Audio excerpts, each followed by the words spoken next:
Hello viewers, welcome செய்கிறேன் அக்மல் ஃபுட்டுக்கு. இன்றைக்கி பேபி பொட்டேட்டோ வச்சு ஒரு சூப்பரான டிஷ் தாங்க வந்து செய்ய போகிறோம்.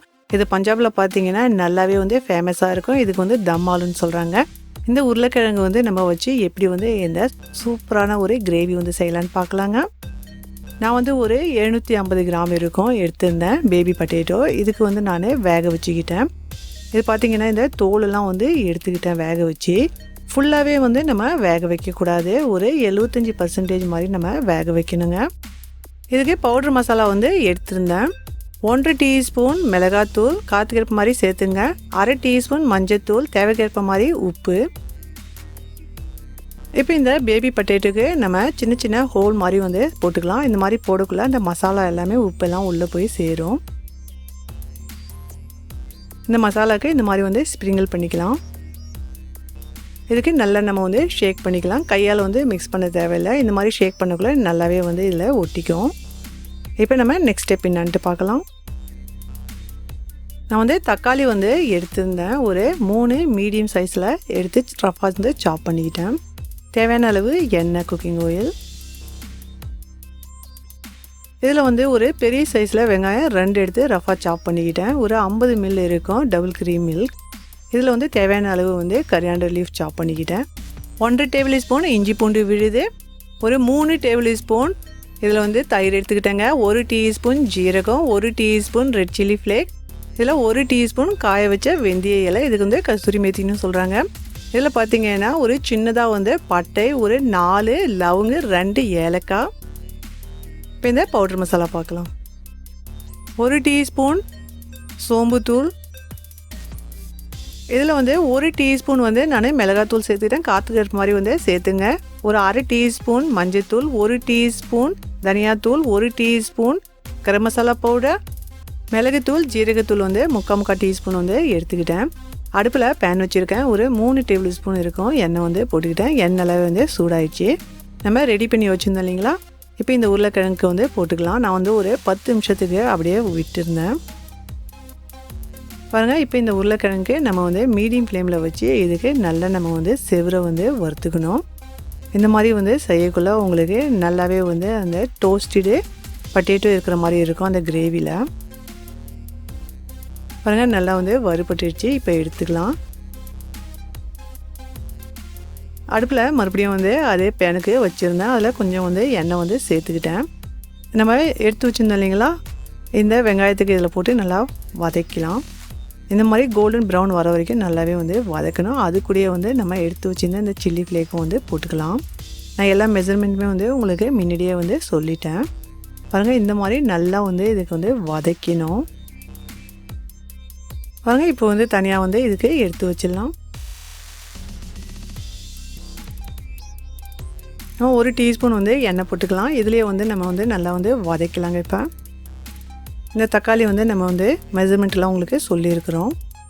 இதுக்கு வந்து நல்லா நம்ம வந்து வதக்கலாம். பாருங்கள், நல்லாவே வந்து வதங்கிடுச்சு. இப்போ இதுக்கு வந்து தனியாக வந்து எடுத்து வச்சுக்கலாம். இப்போ இந்த வெங்காய தக்காளி நல்லா வந்து ஆறுனதும் ஒரு ஃபைன் பேஸ்ட்டாக வந்து அரைச்சிக்கலாங்க. நம்ம இதில் இந்த சில்லி ஃப்ளேக்லாம் போட்டோம் இல்லைங்களா, நல்லாவே வந்து உங்களுக்கு அந்த டேஸ்ட் கொடுக்கும். அடுப்பில் பேன் வச்சுருக்கேன். ஒரு 50 ml இருக்கும் எண்ணெய் போட்டுக்கிட்டேன். தேவையான அளவு நீங்கள் எண்ணெய் போட்டுங்க. நம்ம எடுத்து வச்சுருந்தோம் இல்லைங்களா, இப்போ இந்த கரம் மசாலாவுக்கு இதில் போட்டுக்கலாம். இதில் பார்த்திங்கன்னா உங்களுக்கு ஏலக்காய், லவங்கு, பட்டைலாம் இருந்துச்சு. இதில் வந்து நம்ம ஜீரகமும் வந்து போட்டுக்கலாம். நல்லாவே வந்து கொஞ்சம் நேரத்துக்கு வந்து வறுபட்டுடுச்சு. இதில் எடுத்து வச்சுருந்த இஞ்சி பூண்டு விழுதுக்கு வந்து போட்டுக்கலாம். இது வந்து பார்த்திங்கன்னா நீங்கள் சிம்மில் வச்சு நல்லா வந்து பச்சை வாசனை போகிற வரைக்கும் நல்லா வதக்கணும். பாருங்கள், இப்போ நல்லா வதங்கி வந்துடுச்சு. நம்ம எடுத்து வச்சுருந்தோம் இல்லைங்களா, இந்த பவுட்ரு மசாலா எல்லாமே வந்து போட்டுக்கலாம். பவுட்ரு மசாலா போடக்குள்ளேயும் சிம்லேயே வச்சு நல்லா வந்து இதுக்கு வதக்கலாம் பச்சை வாசனை போகிற வரைக்கும். நம்ம அரைச்சோம் இல்லைங்களா வெங்காயம் தக்காளி, இப்போ இந்த விழுதும் வந்து போட்டுக்கலாம். முதல்ல நம்ம வந்து வதக்கி தான் வந்து அரைச்சிருக்கோம். இருந்தாலும் மறுபடியும் நம்ம வந்து வதக்க போகிறோம். நல்லா வந்து உங்களுக்கு அந்த ஃப்ளேவர் கிடைக்கும். மீடியம் ஃப்ளேமில் வச்சுட்டு இதுக்கு வந்து நல்லா ஒரு 5 நிமிஷத்துக்கு வந்து வதக்கிங்க. பாருங்கள், நல்லா வந்து வதங்கி வந்துருச்சு. இப்போ நம்ம வந்து சிம்மில் வச்சிடலாம். வச்சுட்டு நம்ம அந்த தயிர் எடுத்து வச்சுருந்தோம் இல்லைங்களா, அந்த தயிருக்கு போட்டு நல்லா வந்து ஒரு 2லேருந்து 3 நிமிஷத்துக்கு அதுக்கு வேக விட்டுக்கலாம். நீங்கள் மீடியம் ஃப்ளேமில் வைக்கலைன்னா தயிர் வந்து பிரிஞ்சிடும், பார்த்துங்க. பாருங்கள் நல்லாவே வந்து இது வந்து மிக்ஸ் பண்ணி ஒரு 3 நிமிஷத்துக்கு நம்ம வந்து வேக விட்டுருந்தோம். இப்போ இதெல்லாம் போட்டுக்கலாம். இந்த கரியாண்டர் லீஃபு தேவையான அளவு தண்ணி வந்து சேர்த்துக்கலாம். ஒரு 5 நிமிஷத்துக்கு மூடி வச்சு இதுக்கு வேக விடலாம். பாருங்கள் இப்போ நல்லாவே வந்து நம்ம வேக வச்சுருந்தோம். இந்த கிரேவிக்கு நம்ம எடுத்து வச்சுருந்தோம் இல்லைங்களா, இந்த டபுள் க்ரீம் மில்க்கும் வந்து இதில் போட்டுக்கலாம். இந்த மாதிரி போட்டுக்கலாம், நல்லா க்ரீமி டேஸ்டியாக இருக்கும் கிரேவி. இதில் தேவையான அளவுக்கு உப்பு வந்து சேர்த்துக்கலாம்.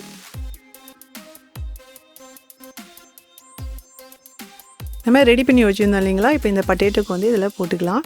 இது பார்த்திங்கன்னா 75% தான் நம்ம வந்து வேக வச்சுருந்தோம். ஸோ இப்போ இந்த கிரேவிலேயே வந்து உங்களுக்கு 25% வந்து வெந்து வந்துடும். இந்த கிரேவி வந்து கொஞ்சம் கெட்டியாக இருக்குது. நான் வந்து கொஞ்சம் தண்ணி போட்டுக்கிறேன். இப்போ இதுக்கு வந்து ஒரு 5 நிமிஷத்துக்கு மூடி வச்சு நம்ம வந்து வேக வச்சுக்கலாம். மீடியம் ஃப்ளேம்லேயே வைங்க. அப்பப்போ நடுவில் கொஞ்சம் கிளறி கொடுங்க. பாருங்க நான் ஒரு 5 நிமிஷத்துக்கு வேக வச்சுருந்தேன். இந்த வெந்தய இலைக்கு வந்து நான் வானலில் போட்டு கொஞ்சம் வறுத்துக்கிட்டேன். அப்போ நல்லாவே உங்களுக்கு அந்த ஃப்ளேவர் இருக்கும். கையால் நல்லா நிமிட்டி வந்து போட்டுக்கலாம். எடுத்து வச்சுருந்தேன் இந்த கரம் மசாலா தூளும் வந்து சேர்த்துக்கலாம். இப்போ நம்ம மீடியம் ஃப்ளேமில் வச்சு இதுக்கும் வந்து ஒரு 2லேருந்து 3 நிமிஷத்துக்கு வந்து நம்ம வேக விட்டுக்கலாம். பாருங்கள் இப்போ வந்து ரெடி ஆகிடுச்சு. நம்ம வந்து டிஷ் அவுட் பண்ணலாம். இது வந்து பார்த்திங்கன்னா இட்லி, தோசை, சப்பாத்தி எல்லாத்துக்குமே வந்து சூட்டபுளான ஒரு சைட் டிஷ்ஷுங்க. Enjoy food.